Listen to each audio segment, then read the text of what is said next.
अस्सलाम वालेकुम everyone, welcome to another vlog. कैसे हैं आप सब? उम्मीद है कि ठीक होंगे। यहाँ हो रहा था जी सुबह का टाइम 8 बजे का। बच्चों को स्कूल छोड़ने जा रहे थे मैं और वकास। मैं वैसे नॉर्मली जाती नहीं हूँ बच्चों को स्कूल छोड़ने, वकास के लिए जाते हैं।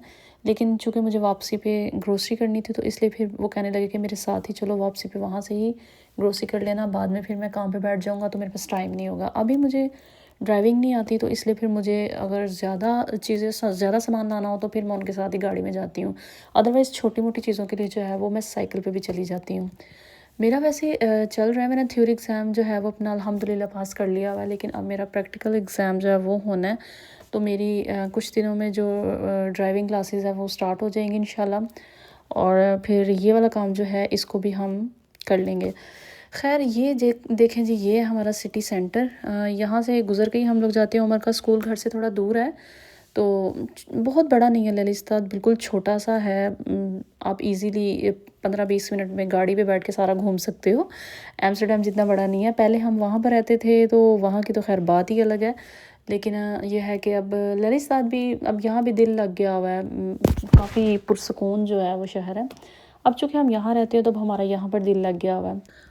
अब तो अल्हम्दुलिल्लाह घर भी इधर ही बना लिया है और इधर दोस्त भी बहुत से बन गए हुए हैं, तो अब यहाँ के अलावा कहीं और दिल नहीं लगता। खैर यहाँ पर उज़ैर का स्कूल आ गया था तो उसको स्कूल ड्रॉप किया। उज़ैर बेसिकली स्कूल नहीं जाता, उज़ैर अभी 3.5 साल का है तो वो डे केयर में जाता है। उज़ैर को स्कूल ड्रॉप करने के बाद मैं आ गई थी ग्रोसरी स्टोर पे। यहाँ से मुझे ग्रोसरी करनी थी, चिकन वगैरह लेना था और कुछ चीज़ें थी घर की ख़त्म हुई थी वो लेनी थी। मैं नॉर्मली वीकली ग्रोसरी करती हूँ, लेकिन चूँकि बच्चे छोटे हैं तो कभी ना कभी किसी चीज़ की ज़रूरत पड़ जाती है, तो फिर छोटी मोटी चीज़ें मैं साइकिल पे भी ले जाती हूँ। तो आज जो था वो चिकन लेके जाना था। 10 kg वाला बॉक्स ले जाती हूँ तो फिर वो साफ़ करके तो फ्रीज़र में लगा देती हूँ, तो उससे मेरा महीना निकल जाता है आराम से। अगर बीच में कभी फ़्रेश की ज़रूरत पड़े तो फिर वो हम ले जाते हैं जी। तो यहाँ जी आ गई थी मैं घर वापस ग्रोसरी करके। सारा सामान अभी ला के रखा था, तो पहले वकास कहने लगे कि मुझे नाश्ता बना दो क्योंकि मैंने काम पे बैठना है। तो ये मैं यहाँ पर उनके लिए नाश्ता बना रही थी। बाकी मैंने, अम्मी ने, बाजी ने जो है वो अभी नहीं करना था, अभी दिल नहीं चाह रहा था, तो हमने सोचा कि हम ठहर के करेंगे, लेकिन पहले इनको नाश्ता करवा दें। ये कोफ्ते बनाए थे, इकट्ठे बना के फ्रिज में रख लेती हूँ क्योंकि मेरे घर में बहुत ज़्यादा पकते हैं, अवकाश पसंद करते हैं, तो फिर मैं इसी तरह से ज़्यादा बना के तो जो है ना वो फ्रीज़र में फ्रीज़ कर लेती हूँ। जब दिल करे वहाँ से निकाल के फिर पका लेती हूँ।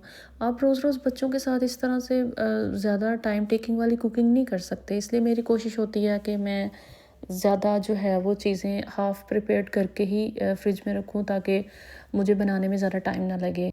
कुछ चिकन वैसे ही साफ़ करके रख दिया था और जो कुछ चिकन था उसको मैंने इस तरह से मसाला लगा के मैरिनेशन करके तो रख दिया था। फिर इसमें से जब दिल करे तो थोड़ा दे देती हूँ बच्चों को बना के, या अगर वकास कहीं खाने के साथ तो फिर उनको बना के दे देती हूँ। तो अच्छा, यहाँ पर आपने सारा काम खुद ही करना होता है। यहाँ पर आपको, अब वो कहते हैं ना पंजाबी में कहते हैं, नाई भी तुसी आप ही हो, कसाई भी तुसी आप ही हो, भांडे भी तुसी आप ही धोने ने, घर दी सफाई भी तुसी आप ही करनी है। टोटल A to Z हर चीज़ की मेड आप खुद ही हो, आपको किसी ने काम करके नहीं देना।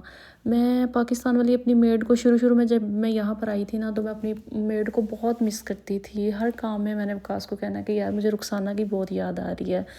तो यहाँ पर जो है वो आप खुद ही मेड होते हो, खुद ही मालिक होते हो और खुद ही नौकर होते हो।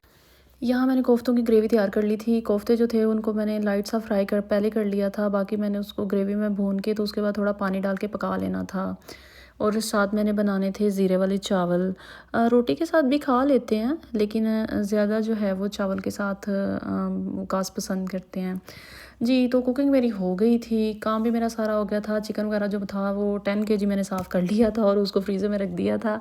और किचन जो अल्हम्दुलिल्लाह वो मेरा बिल्कुल नीट था। अच्छा, जब खाना बन जाता है, किचन बिल्कुल नीट हो जाता है, उसके बाद एक अलग ही सेटिस्फेक्शन होती है ना जी। तो ये था आज का व्लॉग। हाँ, आई होप कि आप लोगों को पसंद आया होगा। तो मज़ीद अपडेट्स के लिए मेरे चैनल को फॉलो करें और मेरी वीडियोस को लाइक करें, ज़्यादा से ज़्यादा शेयर करें। इंशाल्लाह मिलते हैं नेक्स्ट व्लॉग में। अल्लाह हाफिज़।